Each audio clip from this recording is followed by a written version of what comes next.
Hey everyone, Mr. Ray here. Hope you guys had a good weekend. Weather's getting nicer, so that's something to look forward to. We're going to be wrapping up the course in about 3 weeks from now, so not a whole lot more to do. Just I don't know the exact number, but I think 3 more assignments and we should be done. So I know it's tough to do this distance learning. I just ask that you try to stay motivated. Hopefully you're learning some stuff out of this. The important part for me is that, when you take your whatever grade 11 math course you're going to go into, that you feel like you're ready for it. Okay, now that's not going to be true for a lot of students. Um, and so to me, it's not so much, you know, how good is your mark, because that doesn't necessarily show how much you learn from this. But anyways, try to stay motivated, stay positive, and you know we're almost done. So, anyways, this lesson here is a very quick lesson. Uh, Remember, we're working in our trigonometry unit, so we're looking at ways of finding unknown sides and angles and triangles. Well, this is a tool. I think most of you have done this before, if not in grade 9, but maybe in grade 7 or 8. So it should be a review. This is the Pythagorean theorem. Pythagorean theorem basically says, and this is only true for right triangles, okay? If you have a right triangle, okay, and there's my 90-degree angle there. Now, in order to use the formula, you have to label the signs correctly, okay? The important side is the hypotenuse, which is the side across from the right angle. So in terms of what do we label this for the formula, that's always going to be C. And then the other two sides, it doesn't really matter what you call them. One is A and one is B, but it really doesn't matter which is which. And the Pythagorean theorem, you can see it down here, it's going to be this long side here. If whatever the length of that was, if it was 10, you'd square that. And that's always going to be equal to if I squared that side and I squared that side and I added them together. Okay, so c squared equals a squared plus b squared. Okay, that's the whole formula. Like I said, the key thing, you can't just randomly pick which side C is for this formula. It has to be that side. The other two sides are called A and B, and you can see this definition here, legs.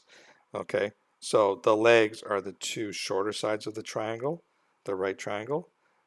Basically the two sides that aren't the hypotenuse. Okay, and it doesn't matter which one we call A and which one we call B, because it doesn't matter, if I change the order here, it doesn't change the equation, but if I switch these two around, it will. Okay, now let's try this out. Okay, so I could just throw in a simple triangle, but now the problem with seeing it here, you can't quite see all the lines, so maybe I'll use a marker here. So I've got that side there, this side here, and you can see I've calling that one X. This is 3 meters and this is 4 meters, and you can see, whoops, you can see there's where my right angle is. Okay, so find the length of a slanting side of this roof truss. So this is a section of wood that's put together to make a roof. They put several of these up, and then they put some boards across, and a few hours later you've got a nice roof. So this whole thing is called the truss, and this is the slanting side of the truss. Same as this, really. So if I wanted to know what they're asking, well, what's the length of this side here if this is 3 meters tall and this is 4 meters wide? Well, all I need to do, I always suggest, always just start off with your formula, even before you even look at this, if you know it's Pythagorean theorem, and then you basically say, okay, well, what side is my C? That's the hypotenuse. So I replace the C with the X. So it becomes X squared from C squared. And then A and B, 3 and 4. It doesn't matter which one I put where. I could put 3 squared plus 4 squared, or 4 squared plus 3 squared. It's not going to make a difference. Okay, so I get x squared. Now these I can actually do with a calculator. 3 squared is 3 times 3, which is 9. 4 squared is 4 times 4, which is 16. Add them together. X squared equals 25. And hopefully you remember how to do this. Now, I'll put a step in here that shows what we're really doing, but you don't have to do this every time. If we take the square root of both sides, right? And the reason why we're doing that is because just like you did with solving equations earlier, we didn't do anything like this, but you're trying to get x by itself, and you do the opposite thing that's being done to x right now. So what's being done to x? We're squaring it. What's the opposite of squaring? Square rooting. So if we square root both sides, we're not changing. The scale is still balanced when we do that, but the cool thing is the square root and the square actually cancel each other out. Okay, so you can go directly from that to that, no problem. But I just wanted to show you why can you do this, because you're actually taking the square root of both sides. So let you get some more room here. Okay, and then if you're not sure what that is, you go on your calculator, take the square root. So x is equal to 5. And since these lengths are in meters, well, so is this. Okay, and this is a word problem, so just a quick little word answer. Therefore, the side of the truss is 5 meters.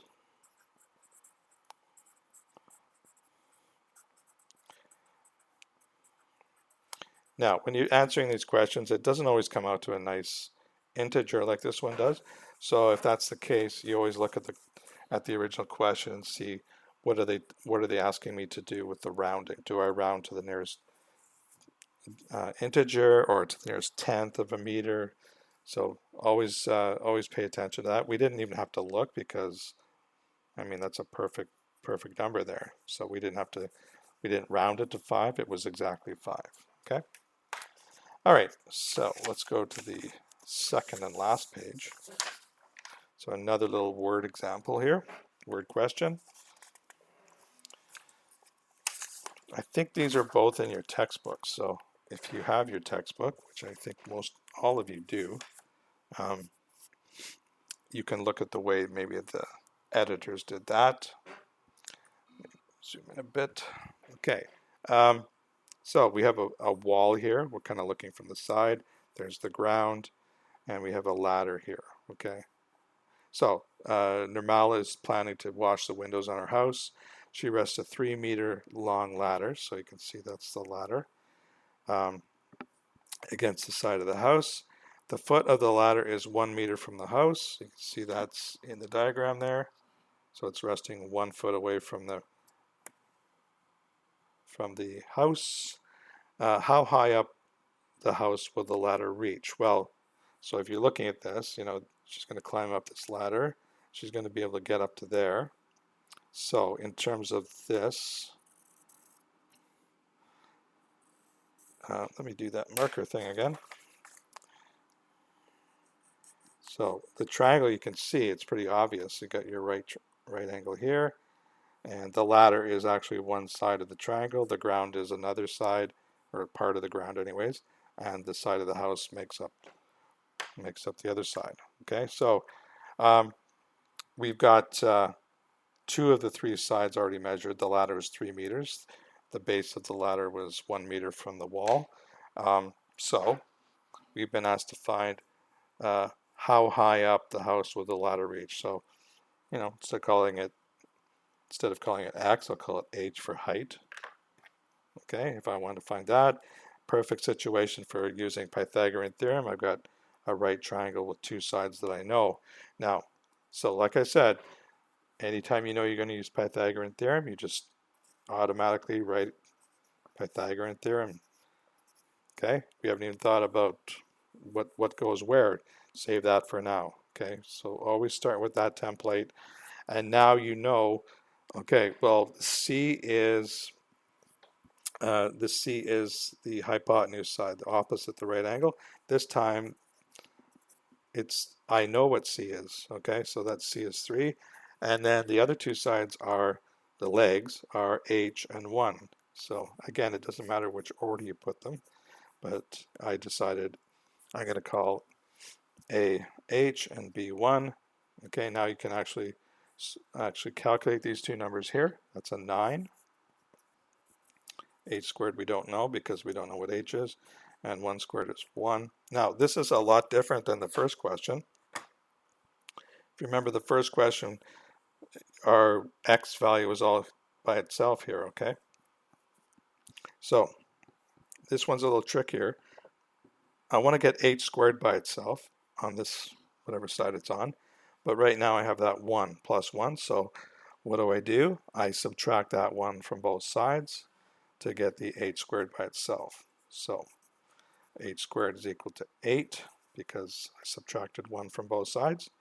If I want, I can switch these around. Always like to have my variable on the left. And now we do the same thing we did on the last. We take the square root of both sides. So when I do that, I get H equals the square root of 8. When you do that on your calculator, well, it's not a nice number because, you know, square root of 9 is 3. Square root of 4 is 2, so it's somewhere between 2 and 3, and it turns out to be 2 point. If I round to the 2 decimal places, and I guess I should have checked this first before I actually write it, round your answer to the nearest hundredth of a meter, so that would make this 2.83. I don't actually remember what number was to the right, but use your regular rounding rules, and of course that's going to be in meters. So therefore, the ladder will reach 2.83 meters up the wall. All right. Now for the questions like this, I'd like you to, you guys have good logic. This is a 3-meter ladder, so if that ladder was right up against the wall, which I would not recommend because you're going to hurt yourself, then you could reach obviously 3 meters up the wall. But as soon as you start slanting it down for safety reasons, where it touches the wall, it's going to start sliding down.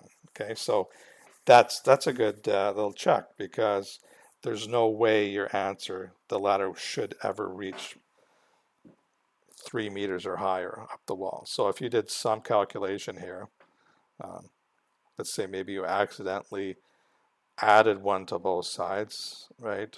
And you got 3 point something or whatever, you'd say, well, that doesn't make sense because there's no way that ladder could reach higher than the length of the ladder itself. Okay, so use your brains. I mean, some of you may struggle at math, but I mean, everyone's got common sense you can use. You just have to remember, check your answer, see if it makes sense. Okay, so there's some questions down here. Not too many. I'll be posting the solutions with the lesson here. So just try them out. Make sure that you do a variety of these different calculations. It's only one formula, so there's a few word questions in here, obviously, and a few just practice questions. Okay? All right, guys, have a great day.